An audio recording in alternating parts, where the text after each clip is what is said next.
మీకు కారు ఉందా? ఆ కారు వ్యాగనార్ కారా? అయితే నిజంగా ఇది మీకు చాలా చాలా చాలా గుడ్ న్యూస్. ఎందుకంటే ఇప్పటికే కేంద్ర ప్రభుత్వం ఒక గ్రీన్ సిగ్నల్ ఇచ్చింది.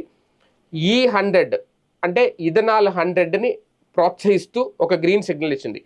ఈ ఇథనాల్ 100 ఏంటి అంటే ఇప్పటివరకు మనం పెట్రోల్లో ఇథనాల్ని 10%, 8%, మహా అయితే 20% మాత్రమే కలుపుతున్నాం. దీనివల్ల ఎక్కువ ధరకి పెట్రోల్ కొనాల్సి వస్తుంది. చమురు దిగుమతులు కూడా ఎక్కువగా అవుతున్నాయి. దానివల్ల ఆర్థికంగా భారం పడుతుంది భారత ప్రభుత్వం మీద. ఈ నేపథ్యంలో భారత ప్రభుత్వం తీసుకున్న నిర్ణయం E100 అంటే ఇథనాల్ 100ని వినియోగించుకోండి అనేది. ఇది గనక పూర్తిగా అందుబాటులోకి వస్తే, ఎందుకంటే ఈ ఇథనాల్ అనేది చెరుకు మొక్కజొన్న ద్వారా వస్తుంది. సో మనకి ఇక్కడే లభిస్తోంది. ఈ నేపథ్యంలో విదేశాలకు సంబంధించిన చమురు మీద ఎక్కువగా ఆధారపడాల్సిన అవసరం ఉండదు. అందుకే E100 ఇథనాల్ 100 అంటే 100% ఇథనాల్తో వాహనాల్ని నడుపుకోవచ్చు. ఇక్కడ మీకు వ్యాగనార్ ఉంటే గుడ్ న్యూస్ అని ఎందుకు అన్నాను అంటే, ఈ E100 అనేది అన్ని వాహనాల్లో పోసి నడపలేరు. ఎందుకు అంటే ఈ ఇథనాల్ ఏదైతే ఉంటుందో దీనికి ఎక్కువగా తేమ ఆకర్షించే గుణం ఎక్కువ ఉంటుంది. అలాగే ఇది ఇప్పుడున్న ఇంజన్లో వాడితే, అది 2 వీలర్స్ కానివ్వండి, 4 వీలర్స్ కానీ ఇంజన్స్లో వాడితే ఎక్కువగా ఇంజన్లు త్వరగా పాడైపోయే అవకాశం ఉంటుంది, త్వరగా తుప్పు పట్టే అవకాశం ఉంటుంది. సో ఇప్పుడున్న ఇంజన్లో దీనిని వాడలేము.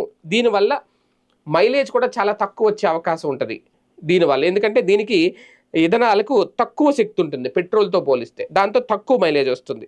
అలాగే ఇథనాలకు తేమను గ్రహించే గుణం ఎక్కువగా ఉంటుంది. దీనివల్ల ఇంజన్లో భాగాలన్నీ తుప్పు పట్టిపోతాయి.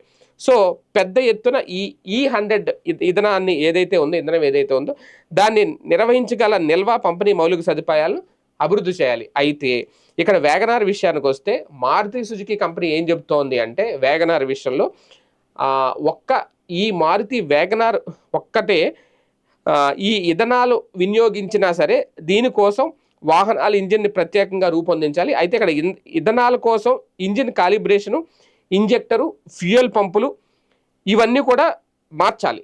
ఫ్యూయల్ లైన్లో మొత్తం మార్పులు చేసుకెళ్ళాలి. ఆ ఫ్యూయల్ ఎలాగైతే వెళ్తుంది ఇంజన్లో ఆ మార్పులు. అయితే మారుతి వ్యాగనారు అవన్నీ ముందే చేసిందట. మారుతి సంస్థ ఏం చెప్తుంది అంటే, వ్యాగనార్ కారుని ఫ్లెక్స్ ఫ్యూయల్గా రూపొందించాము. ఫ్లెక్స్ ఫ్యూయల్ అంటే ఇథనాల్ వేసినా, పెట్రోల్ వేసినా ఇంజన్ పాడవకుండా, తుప్పు పట్టకుండా ఉండేలాగా మేము ఆ ఇంజన్ను రూపొందించాము అనేది మారుతి సుజుకి సంస్థ చెప్తోంది. అంటే పెట్రోల్తోనూ నడపచ్చు ఆ వెహికల్ని. రేపొద్దున ఒకవేళ పూర్తిగా E100 ఇథనాల్ 100 కనుక వస్తే దాంతో కూడా వ్యాగనార్ నడపవచ్చు అనేది మారుతి సుజుకి సంస్థ చెప్తోందట. అంటే నిజంగా వ్యాగనార్ ఉన్న వాళ్ళకి ఇది గుడ్ న్యూస్.